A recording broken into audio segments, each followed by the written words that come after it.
Good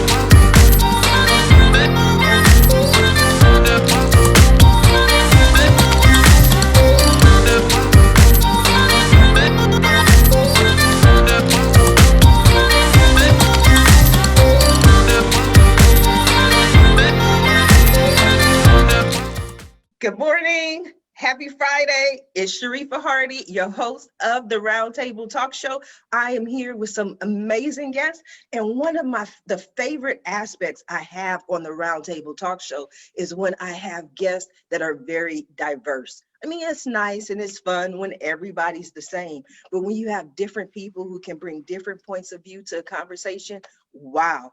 I'm just blown away. So this show I know is going to be an amazing show. And you know what day it is? It's Friday. And I didn't tell the guests, but like I always tell you, there are two shows you don't want to be on. My Monday show and my Friday show. Monday, I had way too much sleep. Friday, I haven't had enough sleep. So only the good Lord knows what I'm going to say. But I know it's going to be an interesting show and it's going to be a lot of fun. So I'm going to ask you to do what I always ask you to do, and that is to go out and be an evangelist for the Roundtable Talk Show.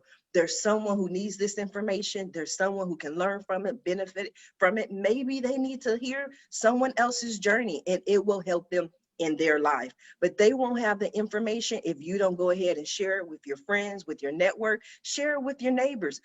People need this information, and our guests are bringing it to them. So while you're going to go ahead and introduce your friends to the Roundtable Talk Show, I'm going to go ahead and introduce my very first guest, and she is Miss Stacy Padula. Stacy is a young adult author, a native of Pembroke, Massachusetts. She has accrued years of experience working with adolescents as a private educational consultant with extensive experience in the fields of college counseling, tutoring, and standardized test preparation, as well as a mentor, life coach, and youth group leader. For roughly 8 years, she was the director of a tutoring company in the metrowest of Massachusetts, where she managed a staff of 30 tutors and developed all company curriculum. Good morning, Stacy. How are you? Good morning. Thank you so much for having me. It's wonderful to be here. You are so welcome. I was excited. You see, it's Friday. I haven't had enough sleep, so I'm stumbling over everything. But I wanted to speak to you because I know one of the things that's hardest right now, or the industries that's been hit, everybody's been hit, but we're concerned about the future. We're concerned about our children. Tell us about yourself and your journey to help our children. Sure. So that was a great brief history.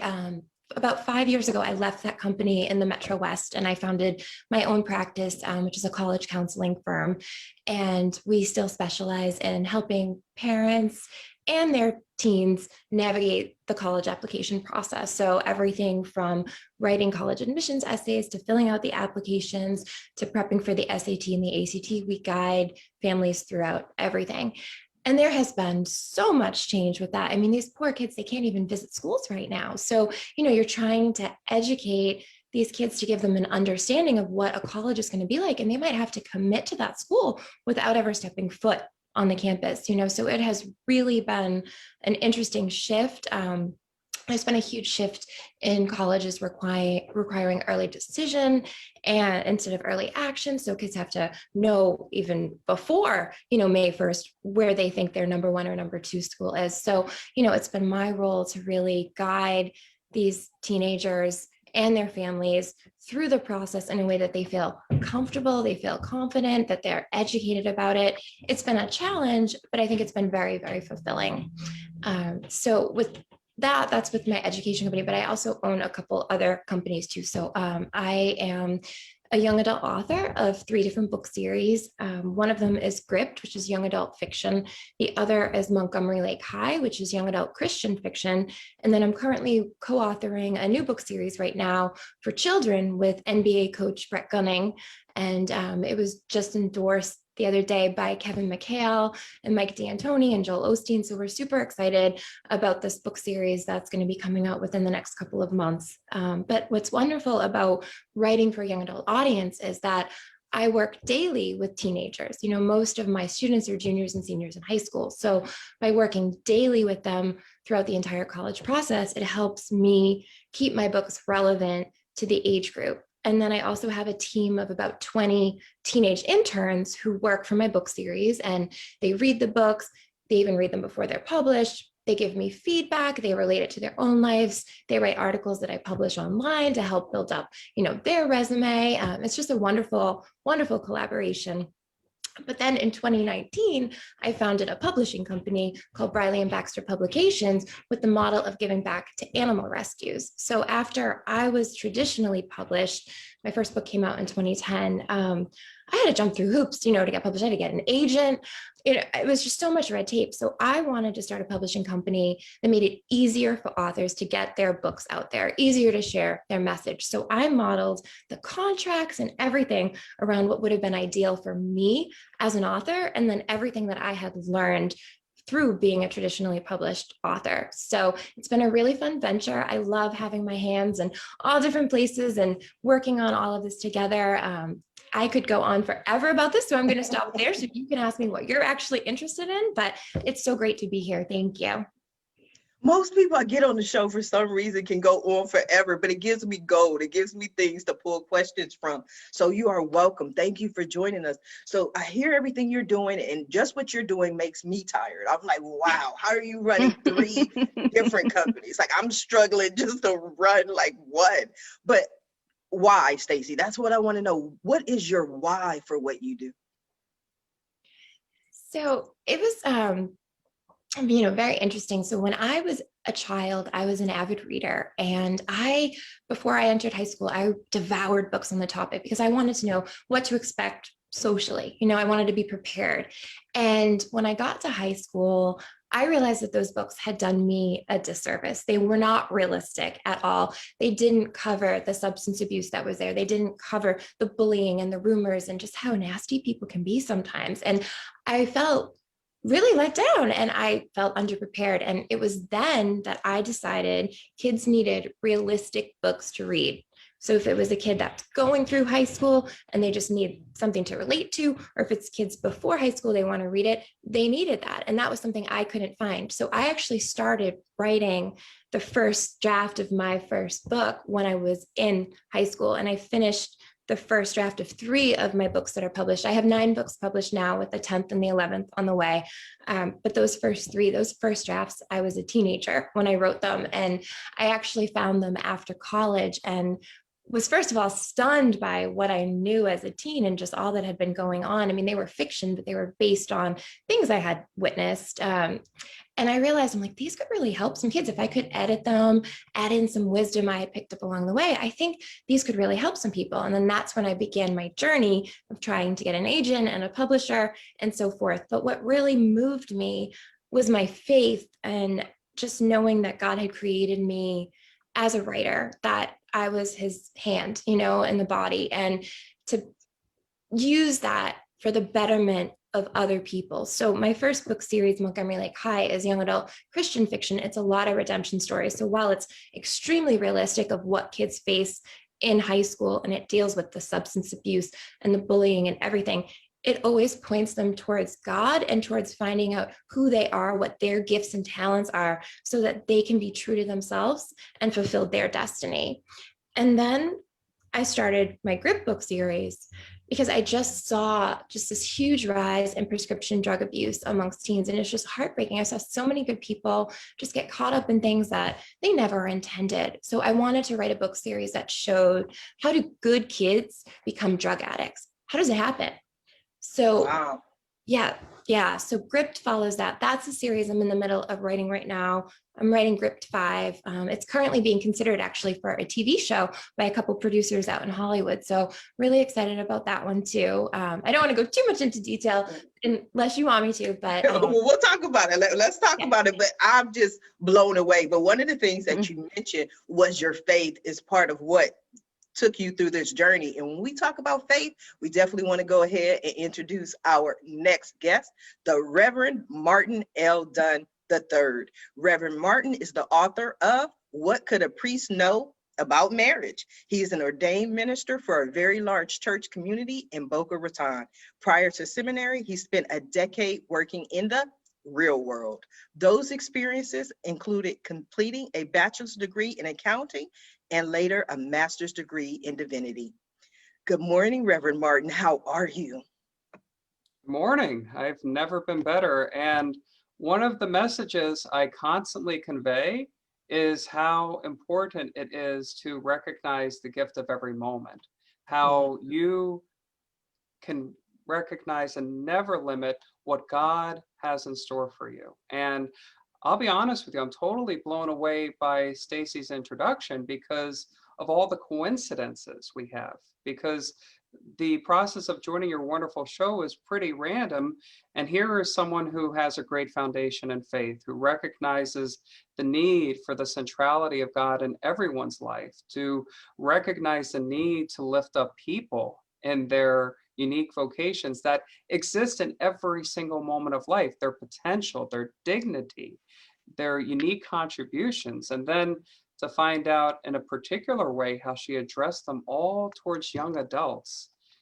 That's absolutely remarkable because that was my main market for my first book, What Could a Priest Know About Marriage? I wanted young adults to realize. I don't mean to cut you off, Reverend Martin, but could you hold up the book like by your head? Because we couldn't see any of it. There we go. What could a priest know about marriage? Thank you for letting that know. That is the first of amazing journey in my life, just the last year. But I really have this passion of conveying to people the gift of the moment, the potential of the moment, the potential to be in freedom and unencumbered and to make the contributions in ways that you never thought possible.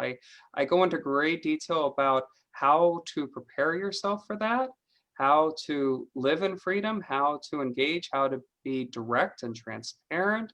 And it really is remarkable, the response I've received so far, and even the journey within itself, because I was not planning to be a writer. I am a priest in a very large community. There's plenty going on. We have a school of over 500 students. The community itself is 3,000 people. There's plenty going on. I was just telling everyone how I made it back just in time for the show because I had to give final blessings to someone in the hospital. So as the whole world knows, things shut down about a year ago, just went from 100 to 0.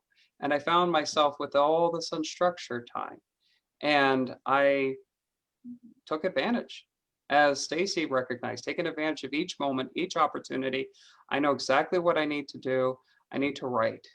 I need to write.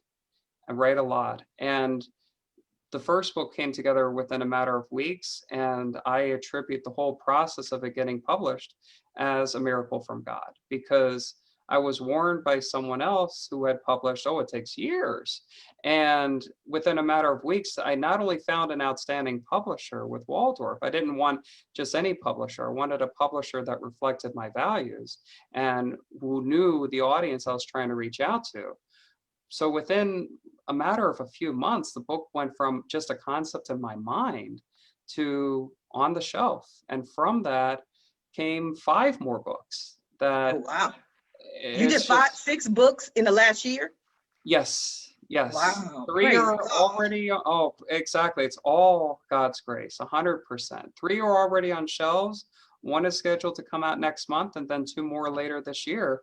And I just took advantage of it. You take the opportunity, you know, that simple adage, life gives you lemons, you make lemonade. So I took advantage of this extra time to write and to recognize that there is tremendous opportunity to touch lives. There are so many messages out there that I have not found anywhere with regards to God's teachings in very specific ways. You hear it all the time, oh, Jesus loves you and the like, but what does that mean moment to moment? What does that mean with the various stages of life? And the first book is directed at young adults, teenagers. The other books are directed at children. But I wrote those books, and they can be found everywhere, every bookseller, all the formats. I have it all detailed on my website, fathermartinbooks.com. But they specifically address how you can take advantage of this moment to be the person you're meant to be and to grow and to become stronger and to take that next stepping stone into that purpose that only gets richer and more rewarding, even amidst the difficult times, even amidst the disappointments, the betrayals, the letdowns. You have that value, you have that potential, even if you don't notice it right away. And, you know, experience is the best teacher. So I incorporated my life experiences years before entering seminary and since to show people here's some proof, but I also bombard them with scripture. I bombard them with the example of other outstanding people to show them it is possible. Don't think you're nobody. Don't think you're the same as everyone else. You are a unique, extraordinary individual with a unique, extraordinary purpose. And I also hope that these books get shared among family members and friends so people find hope in this time where hope is so badly needed. Absolutely, I'm so absolutely. grateful to be here. I'm grateful to have you. Like, just listening to Stacy, just listening to Martin, like I'm emotional at this point. I'm like, I tell everybody, like you said, Reverend Martin, I do not select the dates. The guests select the dates, but somehow, some way, God just shows up and shows out. So I'm going to come back to you, but I know our next guest is going to have an interesting point of view on this conversation, Miss Kristen Carter. Kristen is a certified coach and author of How to Stand Up for Yourself and Have Difficult Conversations. She has been in private practice since 2009, working with businesses, schools, and individual clients. Her dream is a world where everyone is equally empowered, confident, kind, and respected. And she helps people feel those things in themselves. Good morning, Kristen. Are you feeling it this morning? I am, and what's so interesting to me is, yes, so many touch points with Martin and Stacy where we overlap with each other, and particularly with the teenagers I'm feeling today, the young people. I'll do kind of a chronological introduction to myself. I had a career in corporate communications for a long time, and about 12 years ago was part of a week that I gave myself to spend with a life coach named Martha Beck, and felt at the end of the week more in touch with myself than I'd been in a long time. You know, in the corporate world, you kind of answer to the demands of the job and the people that you're with. And I thought, oh, I'd so much rather do this and help other people feel the same way. And so I started a shift into coaching, which started with executives because that's the field that I was in. But over time, what I thought when I was learning so much about strengths building and feeling confident and wanting to make as much of myself and what I came in with, I thought, God, I wish somebody had taught me this as a teenager. Because I feel like that's the time when we really start picking up these limiting beliefs about ourselves and insecurities. So I became certified as a positive psychology coach, which is very much about inner strengths and what makes us unique. And then I became a certified family and teen coach and used what I'd learned to develop programs for schools. I was living in South Africa at the time. I was there for 15 years. And I taught in schools there and ran workshops for kids from kindergarten through grade 12, all about developing this vocabulary and this interest in what makes me unique and strong, kind of to counterbalance the tendency to think about what makes me different and not good enough. And one of the things that I felt was so common with everybody in feeling not confident was that they weren't speaking up for themselves. And so I created this tool called ISPEAQ. It's an acronym for the steps, but it's like a process for how to speak up for yourself, because so few of us have ever learned that. My parents didn't have constructive conversations with each other about difficult issues, so I didn't learn how, and I wound up doing so much research on it that I created this tool that was helpful to people. And during then quarantine, when so many my work in schools slowed down, my son said, you should turn ISPEAQ into a book. So I did. Oh, I don't know if you can see it because I've got this goofy background. There we go. There it is. Yes. There it is. And what the gist of my work is that, well, there's a top regret of the dying, which was written by a hospice nurse in Australia, who over the years gave emotional support as well as physical support to the people that she worked with. And she then summarized those regrets in a book. And the top regret is, I wish I'd lived a life true to myself, not the one others expected of me. And I think to be able to do that, you do need to build your own confidence. You need to have a tool to help you speak up for yourself. And then over time, you begin to create that life that is yours and that you're proud of. I think that's beautiful, but I want to ask a question, Kristen, because I believe, and this, I've had this conversation with so many people, that part of it is society. Like generations prior to mine, they would say children are to be seen and not heard. Oh, yeah. We've silenced our children, and we have deliberately, I mean, not maliciously, that's what I want to make clear, but deliberately taken away their voice. And then when the next generation came on, the older generation said, you're trying to be your children's friend. Like, you know, because I'll be 45 in March, and that's what they said to all of us in our 40s, that, you know, you're trying to be their friend, stop trying to be their friend, be their parent. But you know, my kids are 24 and 27, and I always raise them with the knowledge that you can say whatever you want to me.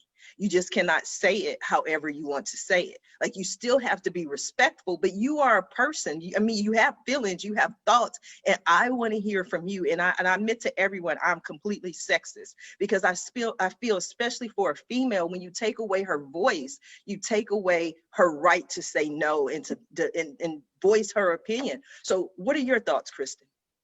Could totally agree with you. And not only do I think we feel that our voices were shut down, but sometimes that our feelings didn't matter. Mm-hmm. And, you know, I know in my own family, I was the oldest. My parents were very young when I was born. They had 2 more kids. And to be angry or upset was inconvenient. And so that's another way that we get suppressed. Then I remember in junior high school, I was telling somebody about some esoteric concept I believed, and this girl said, "You are such a weirdo." So there are all sorts of voices that combine to keep us small and quiet. Mm-hmm. But then you end up at the end of your life, and Martin probably has so much experience with this, people who say, gee, I wish I'd done things differently. Another one of those top regrets of the dying was, I wish I'd had the courage to express my feelings. Wow. Let's, Reverend Martin, I would love to hear your thoughts on this conversation. My first thought is, I feel, Kristen, you read my book before our time together. It's like cover to cover. I speak about how nothing is worse than regret.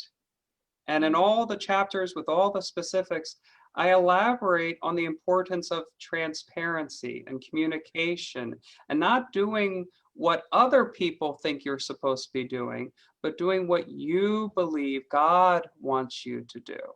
And I bore my soul in this book. I expressed my experiences, my pains, my struggles, in my hopes that people wouldn't have to go through the same pain, because I don't believe they have to recognize, no, I need to speak up. It may be exactly what the other person needs to hear.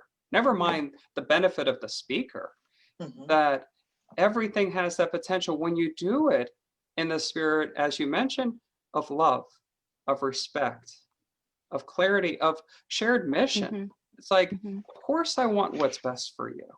And I have had thousands of people in this office explain in their life journeys how they came to that same conclusion. I need to stop living in regret. Life is too short. And boy, did we get those reminders this year. It's no rule saying, oh, you're guaranteed to live to be 100. And quite the opposite, unfortunately, seems to be the case. But all we have is now, the gift of now. And that is the potential to be the greatest moment. And absolutely. I agree. It's like, there's no benefit to come from being shy. I get the discomfort, the awkwardness, but say it anyway. Strive to be your best anyway. It may not be perfect. I address perfectionism and how it's a big lie, but to at least strive to say what you feel you need to, so that you become the person you're meant to become. Yes, I say, what could a priest know about marriage? And it addresses that specific relationship. But I also recognize how every relationship is meant to grow and become fortified and greater than the sum of the parts through that communication in real time, in real time. Otherwise, as you've acknowledged, you just become pressure cookers and it's Yeah, never I've done that and it doesn't work. no, and that's, you're right. It's been the MO of most cultures for most of human history, well-intentioned. You keep your emotions to yourself, you keep your opinions to yourself. But again, I hope the whole world recognizes we don't know if we have tomorrow. We have to do Absolutely. something, make the most out of now. And thank God we have all this technology where we can do as much as possible until things get back to normal. But when things get back to normal, not if, when things get back to normal, everyone will have this newfound appreciation. And I Yes. really, truly hope and believe that things are going to take off because everyone's going to Yes. realize all the things they took for granted, all the opportunities they took for granted, and they're going to say, never again. So even the regrets can become opportunities to transfigure it into something extraordinary. Yes, I love it. Love your smile. Stacy, you're smiling over there. What are your thoughts? Jump into this conversation. Sure. So, I was just thinking about what they were saying about just finding out your purpose and what you're meant to do. And it just reminded me of my journey a little bit. So I originally went to college for architecture and interior design. And so even though I had started writing books when I literally wrote my first story when I was 6 years old, and I knew I always wanted to write, I wanted a career where I could be writing on the side. So I pursued architecture and interior design. And after 2 years in that industry, I just was not fulfilled. And I can vividly recall one day just literally going into the bathroom in my office and praying and saying, God, I know you created me to do something, and I know this isn't it. And you have got to show me. I'll go on the mission field. I'll go back to college. I will do anything. Please show me what it is that you have for me. Because I knew if I was in his will, I would be the most productive version of myself. And I would be, so fulfilled, right? And helping the most people. So I prayed. And at that time, my family was going through something. My stepdad was dying of pancreatic cancer. And he's very young. He was 42 when he was diagnosed. He passed away when he was 45. Now they gave him 6 months to live. And by God's grace, he lived to about a little over 2 years, which was amazing. But my boss was very aware of that, so I ended up praying about it, decided to take a leave of absence to help my mom take care of Glenn.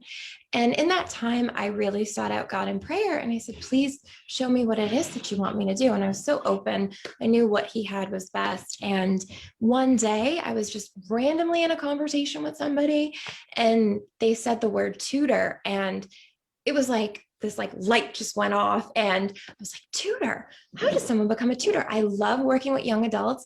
I love math. I love English. I used to tutor in high school. That would be just the most fulfilling thing. How do I do that? So I started looking into it, and I really couldn't find too many, I guess, companies that might be up to hire some architect designer who just decides God told her she should become a tutor. So it was interesting. I kept praying about it. And one day I was out for dinner actually with friends from the architect firm, and no one except my boss knew I was thinking of not coming back. I had explained to her just my lack of fulfillment and so forth, and that I was going to take the time to explore other options. And so my coworkers had no idea about that. And one of them got a phone call, and she's like, I'm so sorry, I have to take this call. My friend's on bed rest. When she hung up, she said, oh, that's my friend Jamie. She amazes me. She runs this really successful tutoring company, blah, blah, blah, blah, blah, blah, blah. After she said tutor, I was like, my jaw just dropped, because earlier that day I had prayed and I said, God, I have researched everything. I have exhausted every avenue I know about how to break into a tutoring business. You have got to show me who to talk to. If this is really you, show me who to talk to. And lo and behold, that night, Allie got that call from Jamie, and it just blew my mind because she was able to put me in touch with Jamie and get me an interview. And then another God story, totally, that company was in the metrowest of Massachusetts. I lived on the South Shore. So when Jamie got my resume, she was like, well, she doesn't really have much teaching experience aside from, teaching the younger kids at her church. So she called me, she said, well, why don't you get one or two of your own clients, make sure this is really what you want to do. And if it is, we'll bring you in for an interview. But then 48 hours later, she called me back and she said, Stacy, we have been in business for 7 years. All of our clients have been metrowest, so that's west of Boston. I'm way south down by the Cape. She says, out of nowhere, I am getting phone calls from people from the Cape, from Kingston, from Braintree, all these surrounding towns. She's like, in 7 years, that has never happened. That is a sign from God. You need to come in for an interview. So I went in, I explained the whole story, just kind of laid it all out there very honestly. And they're like, you know what, we'll give you a chance. And I will tell you, when you step into God's will, he just elevates you, because within 6 months, Jamie called me and she said, Stacy, however it is you tutor the SAT, that's what I want the company to do. She's like, all of our 30 tutors, I want them to do it your way. Will you write a book and just explain everything? So I wrote like a 60-page book on how to tutor the SAT. She made it company-wide.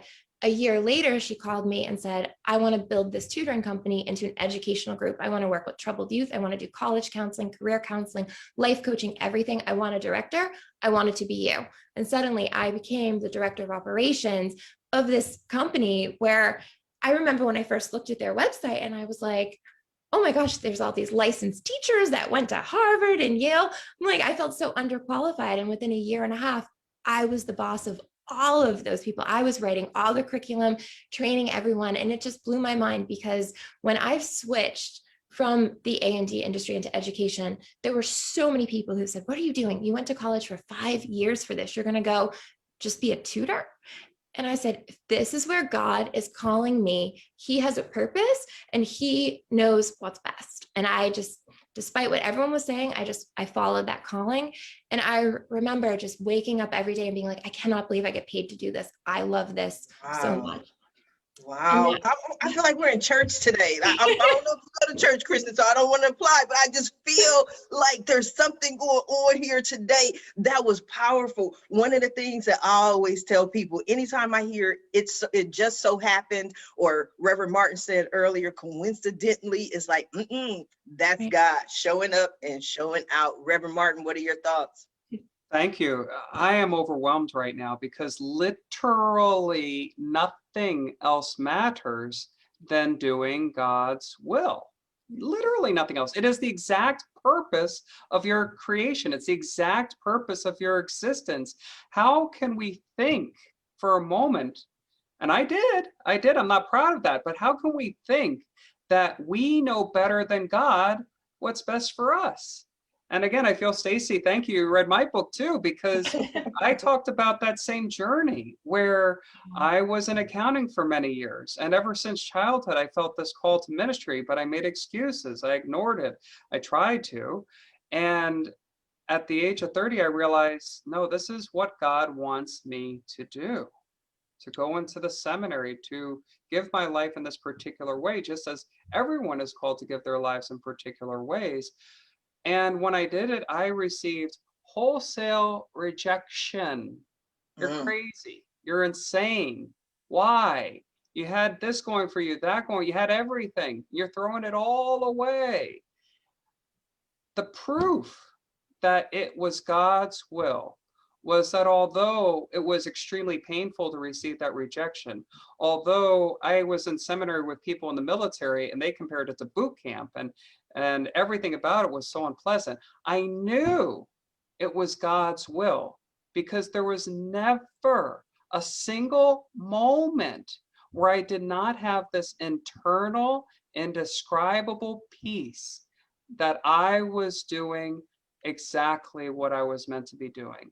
It's better than happiness. It's better than joy.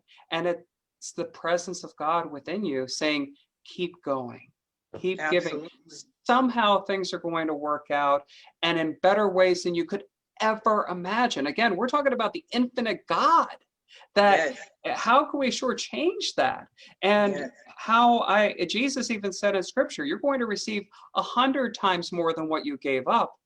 I feel like I got like a trillion times more than what I gave up. And you all are nodding. Thank you. I am definitely nodding because when I did my first book, which was From Laid Off to Loving Life, that was part of what I talk about on all my interviews. I did an interview just yesterday and I shared it, and I did this book in maybe 2009, and it was From Laid Off to Loving Life. I've been laid off 8 times, but I always talk about how being laid off was a result of an argument with God. Like I literally had an argument with God where God was telling me, I want you to help people. And I was like, no, I want to go be an employee. I love being an employee. There's nothing that says I love you like direct deposit. Direct deposit was my thing. Like every other Friday, I could count on it. I could pay my bills. And God was like, no, go help the people. And I was like, God, have you seen people? Like, do you know people? I don't want to do it. And then what would happen is like, I'm going to get a job. And like at least 3 or 4 times, literally 6 months to the day I was hired, I was laid off. And God was like, help the people. And I was like, no, I'm getting a job. And after a while, I said, I hear and I obey. And all of a sudden, the doors just opened. And look, I'm a talk show host. I'm running for Senate in 2024, helping people. I'm the president of the Black Chamber of Commerce in the Long Beach area, again, helping people. So I just live my life now going, okay. And I tell people, and don't get me reprimanded, I might get in trouble, but I tell people I can be a lazy believer because I'll be like, okay, if it's meant to happen, gotta figure it out. Gotta make a way. And I'm like, okay, let me do something and make this work. But yes, I've definitely seen it in my life. But one of the important questions I wanted to ask you today, make sure I got to today, to Stacy, was about tutoring. Many parents are suffering in a global pandemic. You know, I through the grace of God, my kids are 24 and 27. I was safe. But a lot of these parents, they've never been teachers. They don't know what to teach. So what are some of the, I'm pretty sure you've seen an increase in requests for tutoring. Yeah, it has definitely been difficult adjusting to this online stuff. I am so fearful that there is just going to be a gap in kids' education, especially for the younger kids right now, because you know, you try to sit a second grader down in front of a laptop for, 4 or 5 hours. It's like, what are they really gonna grasp? They don't have the pressure some of the older kids have where, okay, I know colleges are gonna see my grades. I know this is important. So I really do, I feel for them. And the parents, so many of these parents they're trying to work full time still, and then they have to be educators, which is something they feel underqualified for and like they don't have the time for, but they care. It has been so hard. So we have definitely had an increase in requests for tutors for a lot of the younger kids, even if it's just someone who can come and just oversee the kids, while they're on their online classrooms and just to help them with homework and stuff and provide that academic support, because a lot of times it's the motivation. Kids need that, especially the younger kids, they need that motivation to know why it's important to learn, why they need to do their work. And I found that that's probably been the most difficult thing, it's for the younger kids. And then with my older students, so I personally work mostly with juniors and seniors, it really just has been this navigating this SAT and ACT that keep canceling on kids like a week to a day before they're supposed to take the test. So I will have students who will prep for months for these exams and they'll feel so good about it and so confident. And then they get an email the night before saying, sorry, your test has been canceled. And it's so disheartening. So then they keep prepping for the next one and then that gets canceled. I had, with my students personally, I would say about 80% of them ended up having to apply for this year. The kids that are seniors now, they had to apply without any test scores because every single exam they signed up for throughout 2020 was canceled. And thank God colleges went test optional for the most part. And they really did mean it because, and I tell parents this, and this does put them to ease. So out of all my students for the early action and early decision round, now I said 80% did not submit test scores. My students received 76 acceptance letters and only 3 rejections. Oh, wow. Congratulations. It's amazing. I was so happy for them, especially knowing how hard they worked and they had really nothing test-wise to show for it. Schools didn't hold that against them, and it was really, really important. And I always say, the colleges are trying to protect their averages. They're trying to protect their average GPA, their average test scores. Kids can only take this test once. their scores are not going to be what they normally are. They're not going to be the 1,500, that kids usually test, 3 or 4 times to get. So by going optional, those colleges can protect their own rankings, their averages, by just not even looking at the scores. So if that can put any parent's mind at ease out there, they really do mean it when they say optional. They're trying to protect their own interests. Absolutely. Kristen, your thoughts? One of the first thoughts that I was thinking was, it's often, very often, the hard parts of our lives that help us become who we're supposed to be in the world. And especially if you can use that hardship and what you learned from it to help other people, that's one of the most meaningful ways to build a life. And it's been true for me, and for all the stuff that people are going through, we'll move into a new normal. And maybe we'll be more compassionate with each other. Maybe we'll find what fires us up because of the things that we've struggled with. So I know it's very general. It isn't specific to tutoring or being in school, but no, it was beautiful. There can be a silver lining to the things that are hard for us. Absolutely. I loved in your bio, out of everything, what stood out to me is the word kind, creating a world that is kind. And I have seen over the last year, more people just simply be kind than I think I've seen in my lifetime. I had a guest on the show. She said she had met a lady who wrote a letter, who walked around her neighborhood saying, if you're elderly or whoever you are, if you need help or you need someone to go to the grocery store, I'm here, this is my name, this is my number, call me. So the guest said that she wrote her own letter and did the same thing with her neighbors and walked around her neighborhood and introduced herself. She said that she did not get one phone call asking her for anything, but she got 3 phone calls from people who said, hey, I never knew who you were. Thank you for introducing yourself. And she built relationships that, had it not been for COVID, she never would have built. So I completely agree, Kristen. That's so nice. One of the things that I always found interesting in doing strengths training is how kindness is one of the most common human strengths. There's a survey that's free for anybody, and there's a child's version where you can find out what your character strengths are. Let me give the link because it's so amazing. It's viacharacter.org. But as kindness, before you go on, one moment. So I don't want you to lose that thought, but I just want you to spell via character. VIA, it stands for Values in Action, character.org. Okay. But one of the fascinating, and there are several sort of strengths of community, like kindness, forgiveness, love.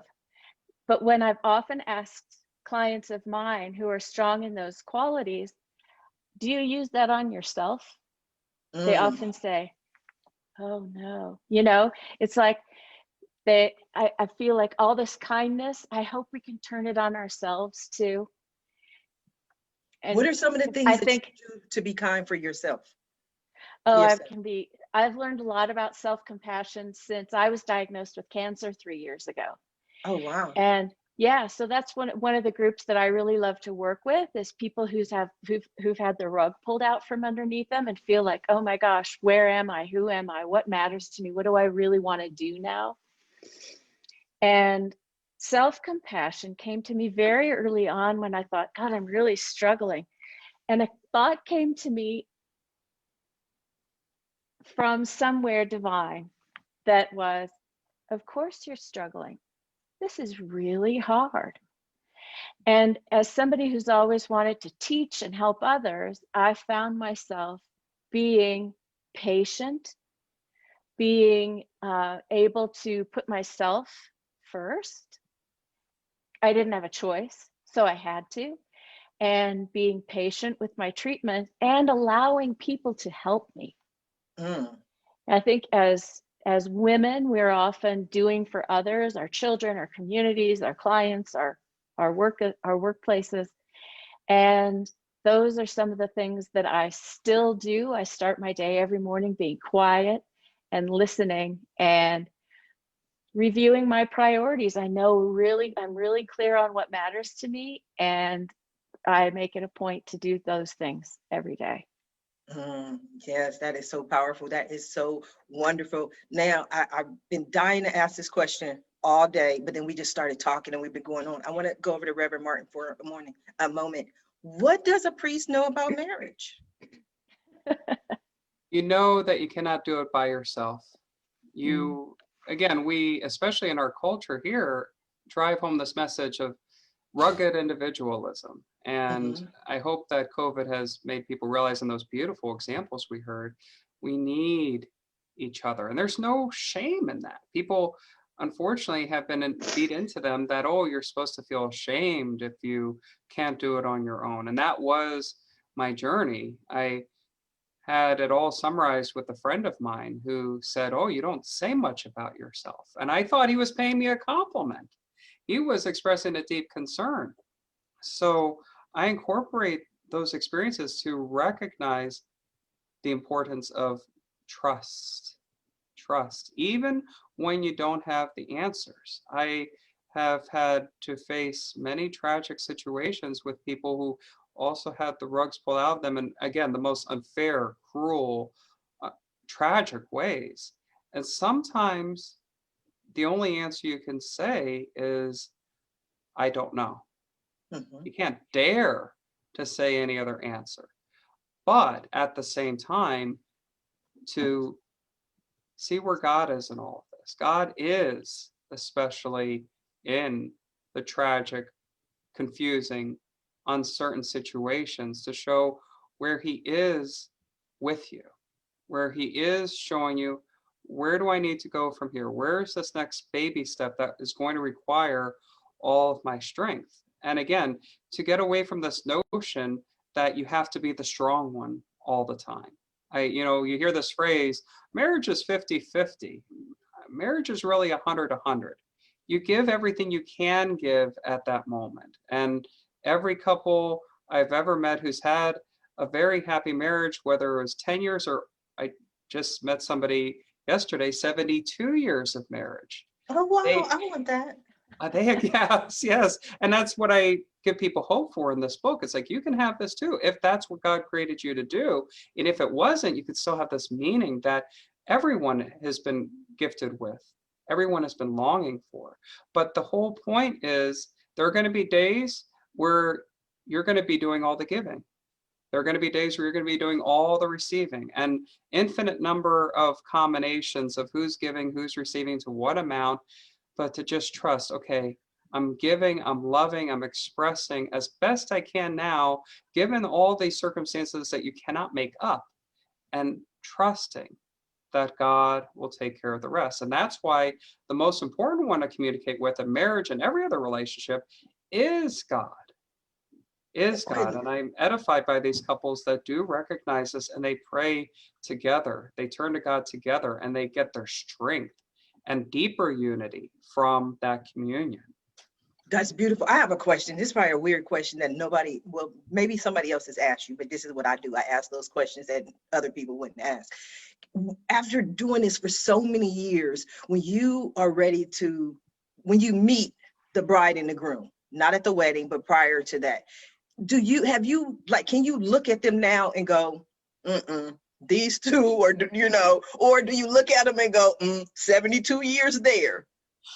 I can't lie to you, I do see that, but Mm-hmm. even in those couples where I'm like, no, this isn't a good idea, I acknowledge, and I use my own life as an example.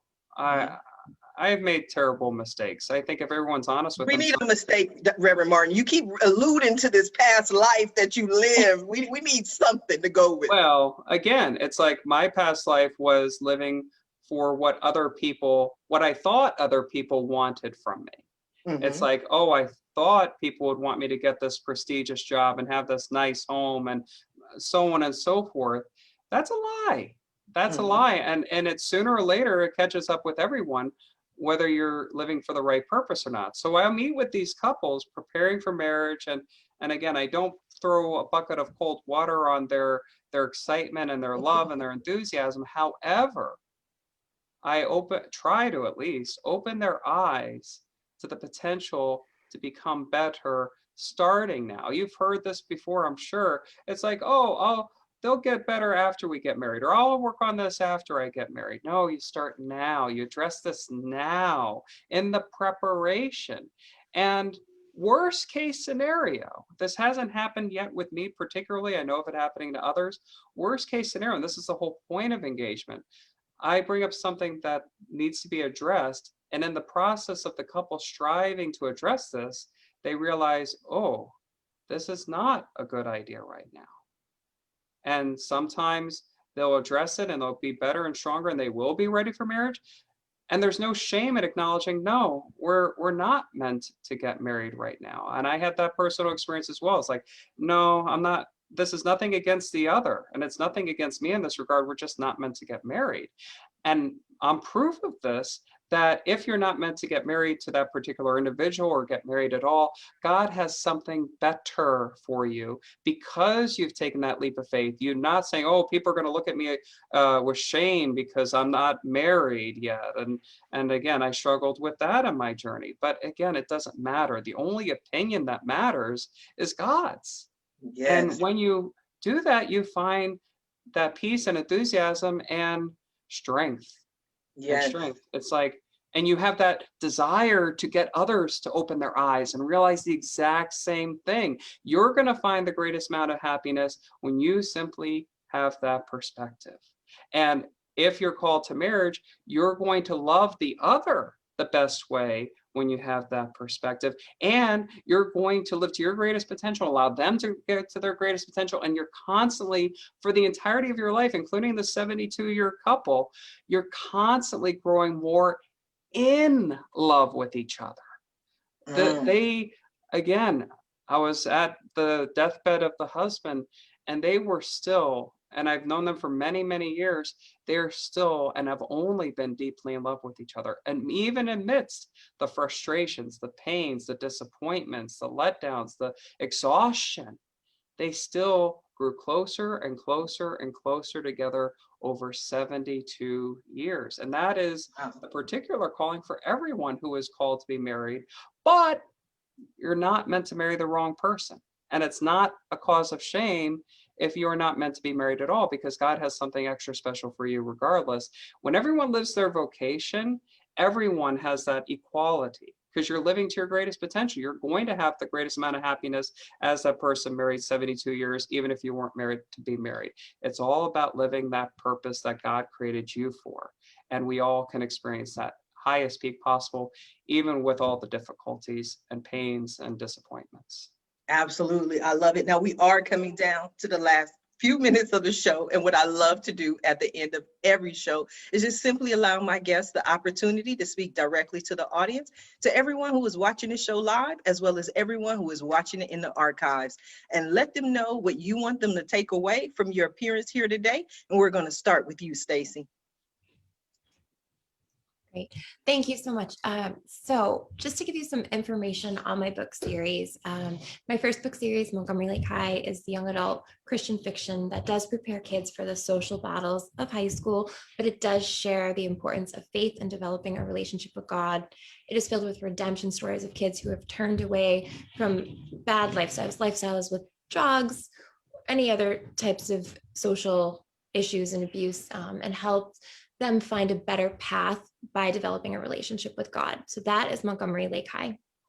My Gripped book series basically follows a college football player. He's an NFL top prospect, an acclaimed quarterback. He has 2 grueling surgeries after a horrible knee injury and ultimately ends up addicted to his pain meds.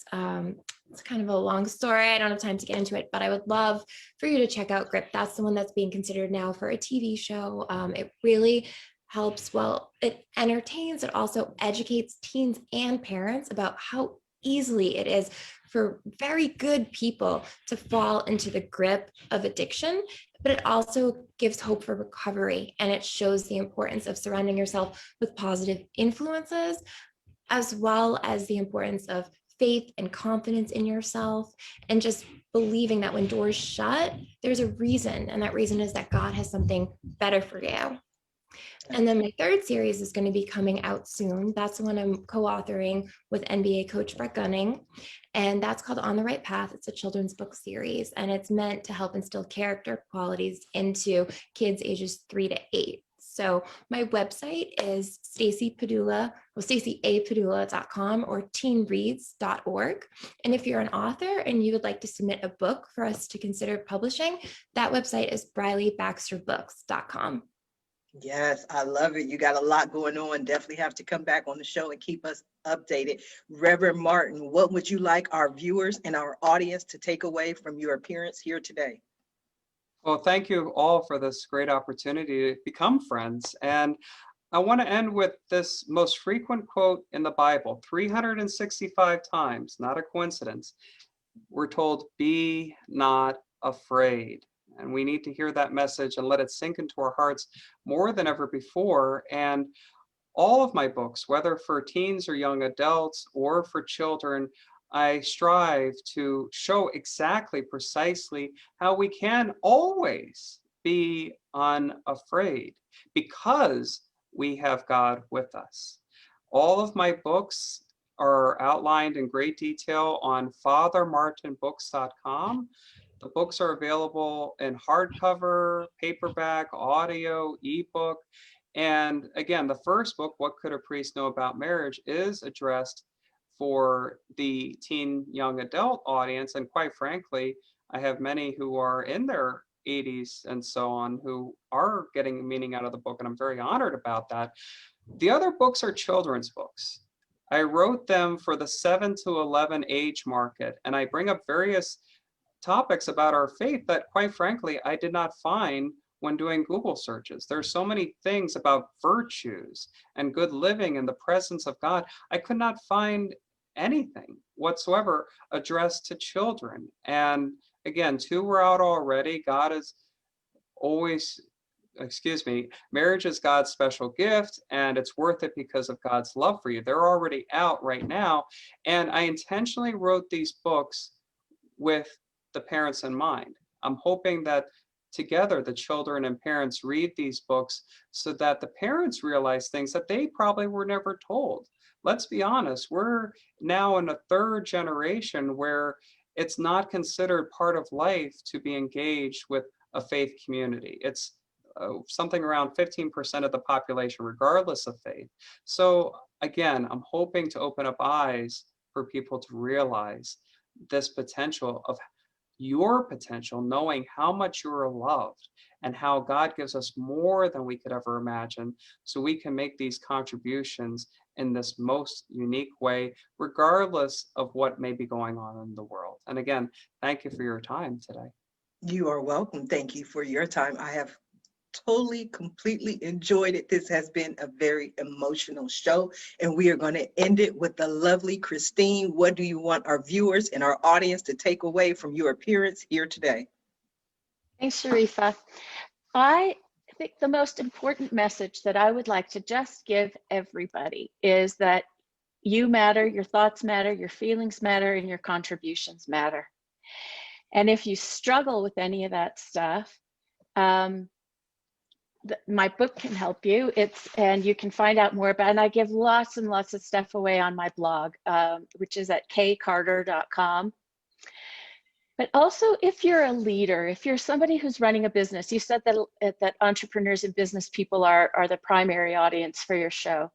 If you want to have an open, confident team at your work or in your department, encourage those people to learn how to speak up for themselves. Show them, show them openness, be fair, be kind. And I think that parents can do the same things with their children.